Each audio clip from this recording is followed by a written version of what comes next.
Hello friends, today I will be showing you guys how I do my own nails. Recently I've been getting into gel nails. It's so much more easier to take care of. It lasts forever. It doesn't chip, it doesn't nothing. Alright, so here's the things that I do for my nails. The past few weeks I've been letting my nails grow out. I love peeling my nail polish off. Probably the worst things you can do for them. I don't recommend that. Don't do that. So I have been using this OPI repair mode. I'm not sure if it does anything, if I'm being honest. Your nails naturally, they should repair itself.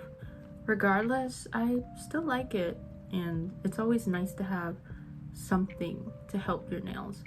Okay, so getting right into it, I actually cut and shape my nails. So usually I use a glass nail file. Glass nail files I mainly will use instead of a nail clipper, but since my nails are just a little too long than what I want them to be, I'll just go ahead and cut them.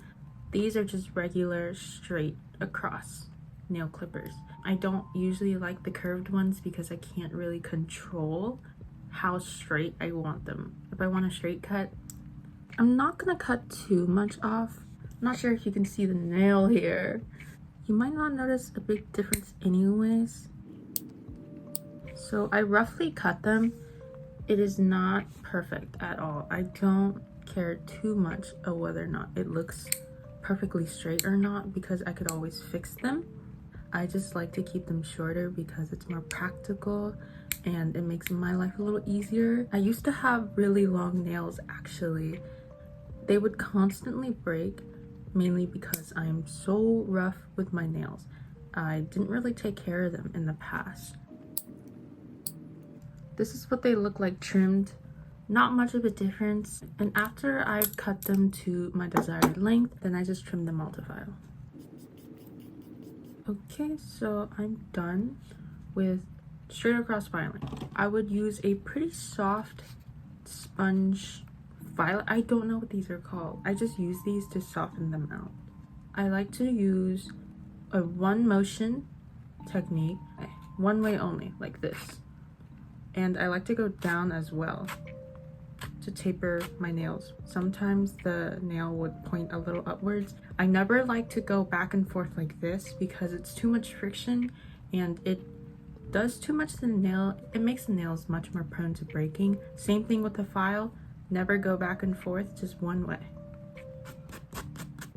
So I have just softened the nails out. I also softened the corners just a bit as well. Alright, so my nails are cut and shaped. Now it's time for me to push the cuticle. Typically when it comes to pushing your nails, you're supposed to use cuticle oil. I don't do that. I just use regular oil lotion. I don't see a problem with it.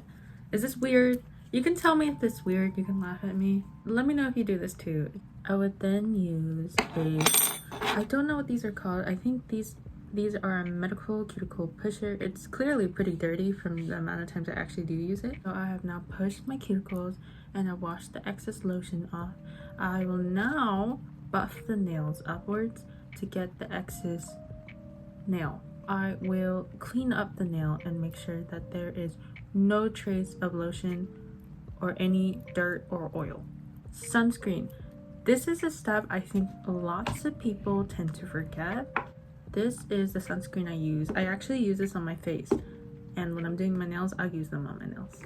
The sunscreen, you have to make sure that it has UVB and UVA protection, especially if you do your gel nails a lot, either at a salon or yourself. It could be pretty damaging, the light.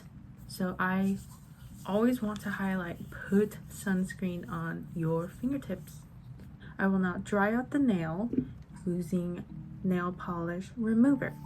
Alright, and after I dry out the nail and my cuticles are pushed back, I will actually start painting them. The prep work is always key. I would take most of my time making sure the nails look right and that they are well taken care of. The base is so important. Alright, so the nail polishes I will use is from Gelish.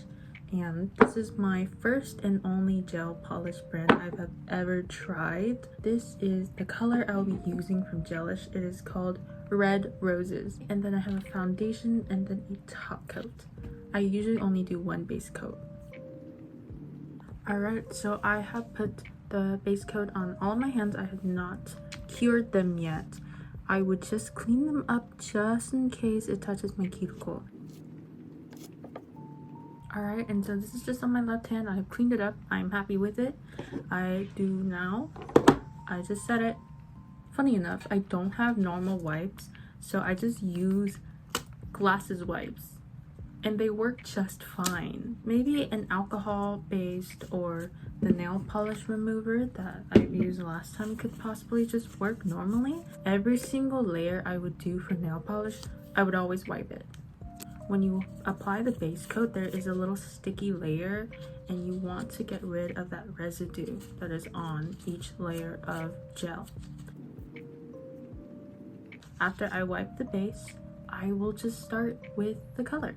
I usually use 3 to 4 layers of gel nail polish. For my very first layer of the polish, I will wrap the tip of the nail. That way it will last longer. Alright, and so this is around 3 layers of polish. It looks kind of messy. On the very last layer of colored polish, I actually do not wipe this one. So I would put the top coat on and I would make sure to wrap it.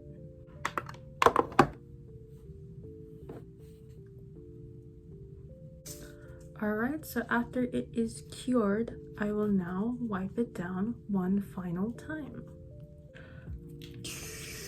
That is the final product. Is it a little messy? Yes. Will it get cleaned up eventually? Yes. Will I fix it up throughout the day? Yes.